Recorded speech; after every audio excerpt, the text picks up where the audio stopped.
Duel Review is brought to you by NexusDigitalComics.com. On today's Duel Review, it's The Little Shop of Horrors. I'm RJ. And I'm Nick. Let's get to it.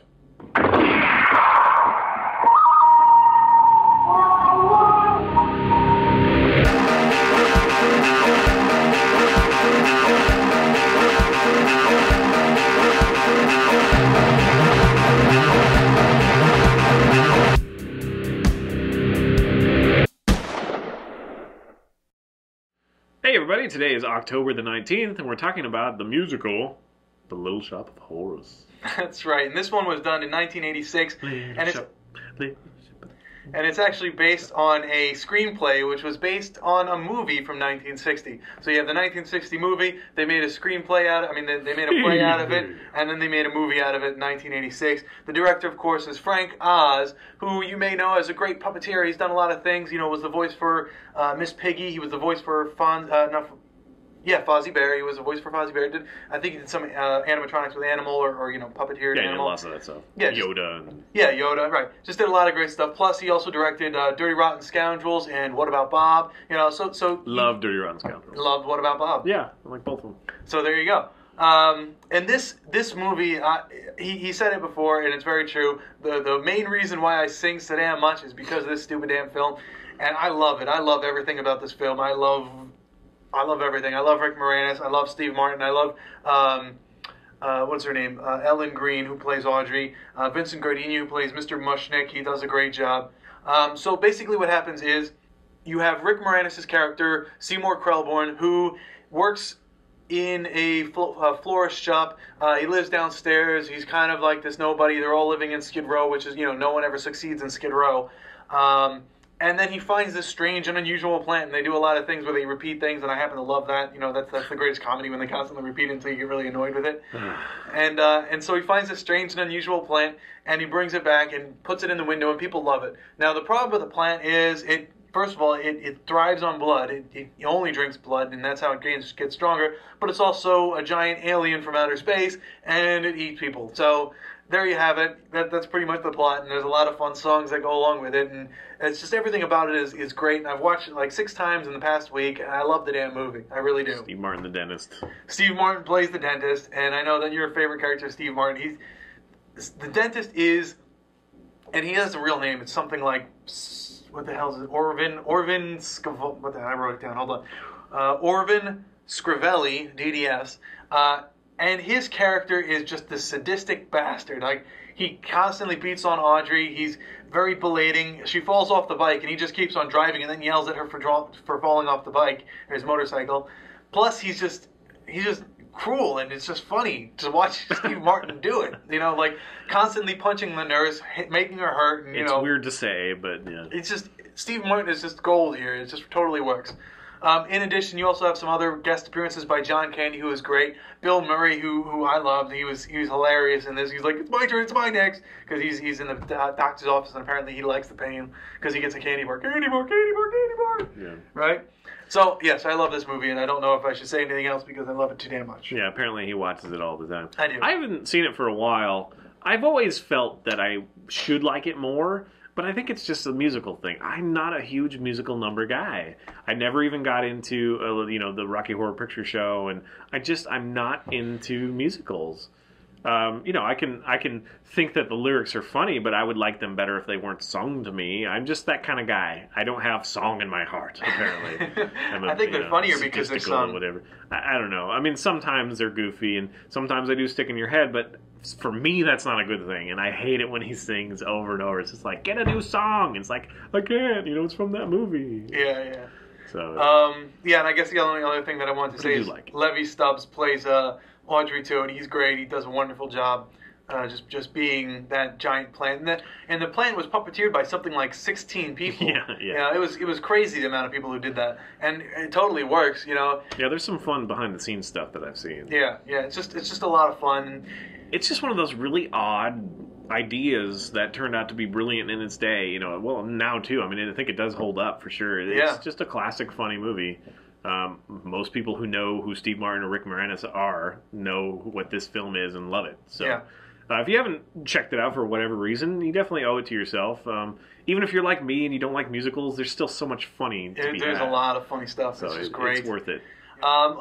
There was an alternate ending which a lot of people wanted to see. They actually had miniatures made and done, where the plant wins and he takes everything over, and that's how it ends. But it got bad ratings and people didn't really want to see that, so they had to change it, which sucked. But it was fun for what it was. And in the DVD commentary, I think they talk about it, and that's a lot of fun. Yeah, we were just discussing, what the hell happened to Rick Moranis? Yeah, I don't know. Where is Rick Moranis now? I guess I have to find out where he is. Yeah. Because I miss him. He's done a lot of great, funny stuff, I mean, especially when things are like Parenthood, Honey, I Shrunk the Kids. Honey, I Shrunk the Kids, I loved, Spaceballs was a great movie. Where the hell is Rick Moranis? What is he doing? I think I'm going to follow him on Twitter, actually. And then what I wanted to say about the 1960 film, the old one, is it's horrible. I watched it and I was like, oh, dude, this is so bland. Because I've already watched Little Shop of Horrors, the 1986 one, and I'm just like, yay, it was all upbeat and fun. And even though they're in this down and out area, it's just really cool to see them, rise above. And Audrey's little dreams of how the white picket fence, the green yard and stuff like that, just a lot of fun. And then you go to this one, it's just like, wow, this is so bland. It's black and white and it's just slow and stupid. Yeah, I think that kind of a different topic, but I think that's the magic of these stories, is that they take something really absurd, but they put it right alongside something that everybody knows, and so you've got this kind of sweet and salty, serious and ridiculous situation, and it kind of highlights some of the funniness that wouldn't necessarily be there otherwise. I don't know. So it is a really great way of writing, and I didn't realize how long ago was this that it was written? Which one? The main story. The first movie came out in 1960. And then this one was 1986, but this one was based off of the play, which was based off of the movie. Right. So this goes as far back as 1960, to my knowledge. Interesting. All right, guys. Well, I guess that's The Little Shop of Horrors. I love the film. You gotta watch it. I don't think so. Actually, I do. I think it's on Netflix right now. It used to not. It was, and then wasn't. And now I think it is back on. But I own the DVD, so I guess I wouldn't know. Do a review for your unsure, source of information. It's on Netflix. It is. Guarantee it. Right now. By the way, try and get Netflix to sponsor us, please. Yeah, the guys at Netflix that are watching us right now. Yeah. Well, I mean, we bring it up every freaking movie episode, and really a lot of times on anime as well. Yeah, love Netflix. So yes, Little Shop of Horror is on Netflix. Go watch it. There's no reason not to. It's a great film, especially with Halloween coming up. It's an awesome movie. Yep, love no it. excuse. All right, guys, please subscribe to us on YouTube, do a review, and check out our great playlists. Game Lab's has been a lot of fun. Moonflower and Forever are great. Thank you. And please leave comments. We love comments. And you can help support us and our new digs by buying our wares at spiderwolf.com. Yes, please. We've got t-shirts, card games, short stories, art prints, and more. We're doing Kickstarter soon, so check it out. Okay. Yes. Nice. Didn't shoot it first. Later. Freaking hot as balls. Next week, it's the comic Spider-Man Reign. You're little Captain Ant. Why am I Captain Hammer? Because you're always like, I'm awesome. He makes it sound like every 5 minutes I'm like, oh, by the way, I'm awesome. I don't do that. I'm going to do a live recording of a day, and we'll mark down how many times you say, I'm awesome. I can guarantee you it'll be 0, especially if I know I'm being recorded. Exactly. Yeah, if we play a game or, whatever, you're going to say, I celebrate my little victories. yes, I am awesome. That happens. That does happen. This fucking film is the reason he sings half the time.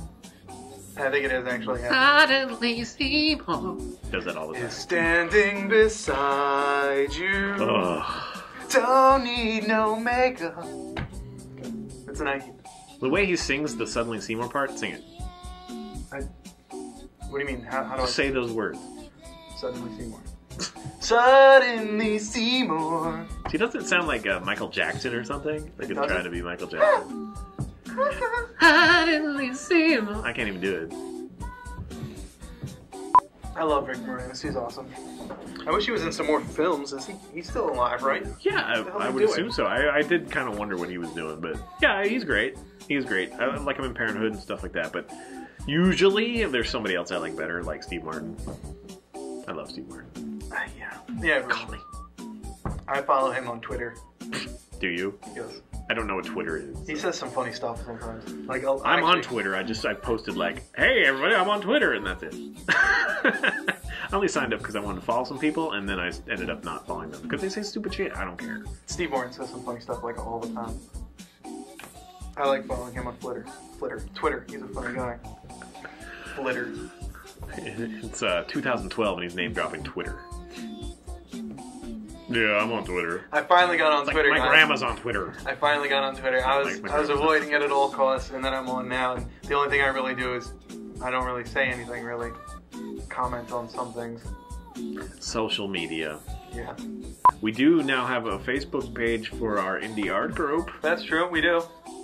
which somebody else takes care of completely. We had one for Nexus, and it just bombed because we're not social media guys. Bomb! It just didn't do anything because we didn't do anything. So now we have a couple guys taking care of our Facebook page for indie art group, and thank you very yes, much, thanks guys, by the because way. I mean, every now and then I say, hey, this is a pretty funny video, wouldn't that be great on Facebook? And that's about it. We're just simple men who, want to make games and comics and stuff and not say hi to anybody, I guess. Yeah, pretty much. Antisocial. Alright guys, follow us on our great subscribe channel. What? Follow us on our great subscribe channel. Derailed. Alright,